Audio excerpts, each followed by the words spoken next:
There are two aspects I see. One is women, are they want to be in leadership? Are they making that choice? Or the system is not allowing them to come to leadership? Everyone knows we are the world's first prime minister. Everything is there. But who's the second? There's no mentorship is coming forward. Right. So I think there's a huge gap of mentorship in Sri Lanka. When you really put yourself into a box and say you have to be this woman and the world wants you to be this one, and you try to live that life, then you fail one day. What I've seen is not only men that you put you down, the women also put you down. Learn others also. If they do not offer you a seat, take a stool and sit. Hello and a warm welcome to a very special podcast on She Diaries, brought to you by SheatWork, a one-stop knowledge hub for women entrepreneurship and entrepreneurs in association with BRICS CCI WE, the women's empowerment vertical of the BRICS Chamber of Commerce and Industry. I'm your host, Gaurav Chaudhary. In this series, we have some exemplary guests, each one an icon in their field of work, each one an outstanding change maker. Join me in this podcast as we learn to break barriers, negate notions, and strive to steadily create a more equitable, gender-equal society for all. For this episode, I am delighted to have Dr. Sulochana Segera, Chairperson, Women in Management. She is one of Sri Lanka's most distinguished social entrepreneurs, seasoned trainers, motivational speakers, and also a podcaster for 5 years standing now. Welcome to the show, Dr. Sulochana. Thank you for inviting, and I'm happy to be here. Let's start off with something which will help us understand from Sri Lanka's point of view, for our understanding. In India and in many parts of the rest of the world, and probably true in most parts of the world, we see that while things have progressed significantly over the last 2-3 decades, there's still a kind of underrepresentation of women in leadership positions across the corporate world, not necessarily only in the C-suite corner offices, but also otherwise in various levels of leadership. Is that true of Sri Lanka too? Yes, I think it's true because our population is 52.6% of women, where if you look at the voters of Sri Lanka is 56%, right? And our universities has 70% of women. Right. But if you look at the corporate leadership, the boardroom is less than 5% of women representation, and leadership positions are less than 20% of women. So there is a huge gap that I think it's not only for Sri Lanka, it's globally. There are two aspects I see. One is women, are they want to be in leadership? Are they making that choice? Or the system is not allowing them to come to leadership. So, but what do you think is the real reason, or what are the reasons? In India, of course, there are social structural issues, and many of those things are getting addressed progressively. And it's a slow-moving variable, as we all know, which it's just because it's largely a sociological issue too. Is the case similar with Sri Lanka too? Yeah, the social issue is there, but if you really look at one of the key things is women has more baggages, roles to play. Because Sri Lanka has more aging population than the youth population. So the caregiving is not just as a motherhood, but also for elderly parents. And still the system of child care facilities, elderly care facilities is not in place.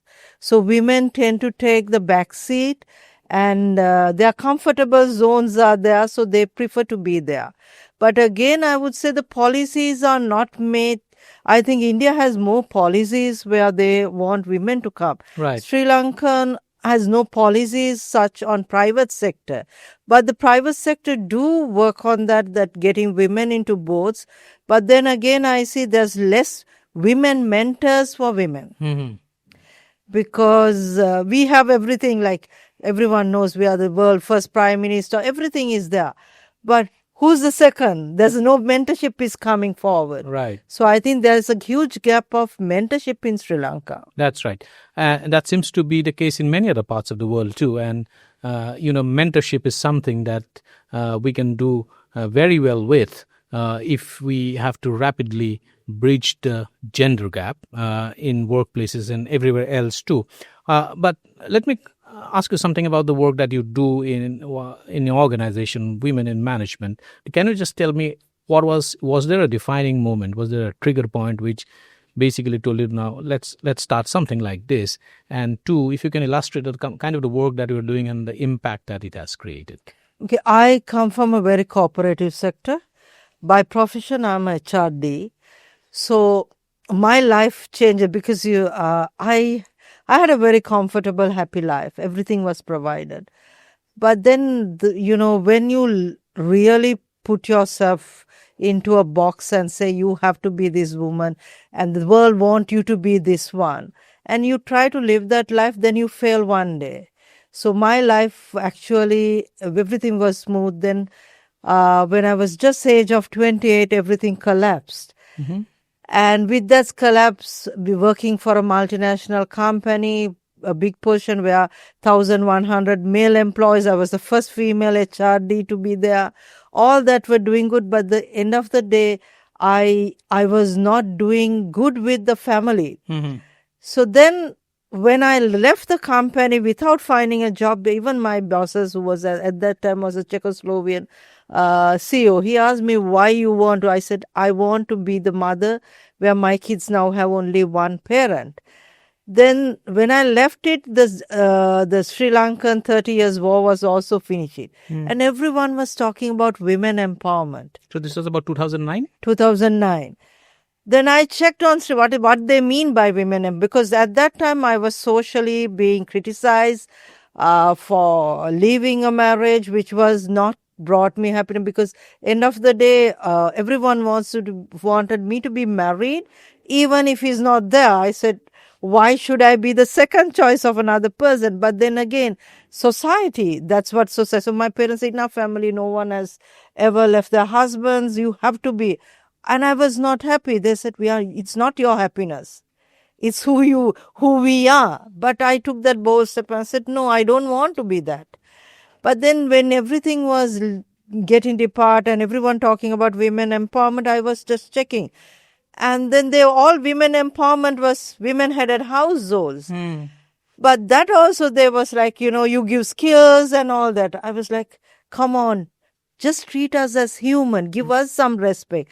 Give us a dignity. Then I started searching everywhere. But then I realized I wanted to start an organization where women can be women from all walks of life.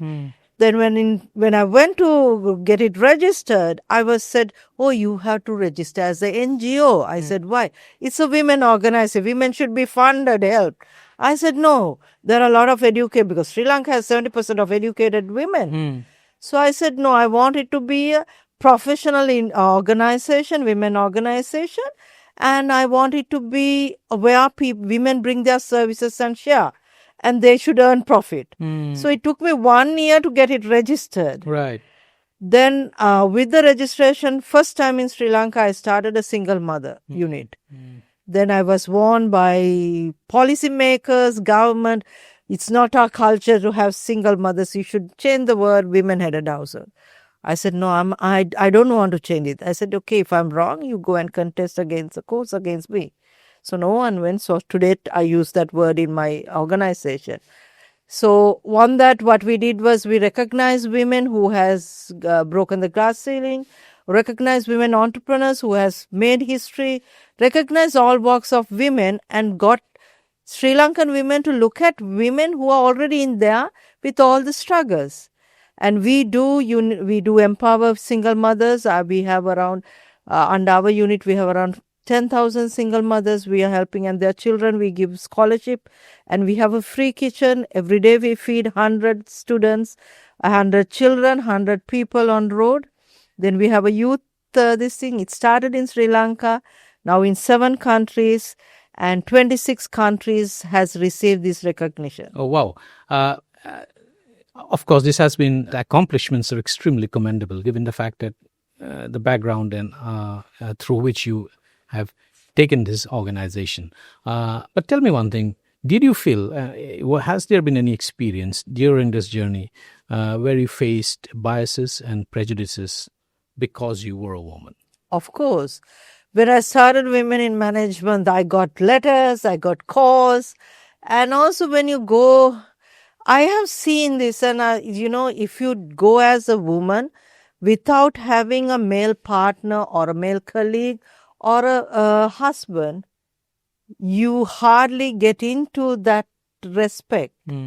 So standing there, okay, if a man stand alone, oh, he's brave, he's smart. If a woman stand alone, oh, she's arrogant. That's why no man like her. Okay. Right? So I have seen this, and sometimes I speak, everyone knows, even all this, I think Sri Lankan Parliament also knows that I speak the truth, because I don't have words which I don't screen words, because I speak from my heart. But what I've seen is not only men that you put you down, the women also put you down. So now it has come to a level that I don't get it much, but I have seen, because I came from, now it's almost being a single mom almost 20 years, but 15 years on my Women in Management journey, what I've seen is you have to have that relationship, you have to have that male figure with you to get it recognized, to get it respected. But men, it's not the same. Oh, he is bachelor, oh, he is in demand. But a woman being single and all that, you don't get that. Absolutely. And finally, if you were to advise a young woman who is just starting her career, professional career, what is that one single biggest advice and most important advice that you will give to the girl? I would say, don't look into only to your job. Learn others also. If they do not offer you a seat, take a stool and sit. Fail forward. It's okay to make mistakes. And failing is not, just because you fail, it does not stop you. It's give you a lesson. And never afraid to say sorry, and never afraid to ask for help. That's right. Very well said. Thank you so much, Dr. Sulochana Segera. Thank you so much for sharing your deep insights and perspective and taking the time out and dropping by to have this conversation with us. Thank you so much. Thank you very much for having me. That's it from us for this episode. Stay tuned for more.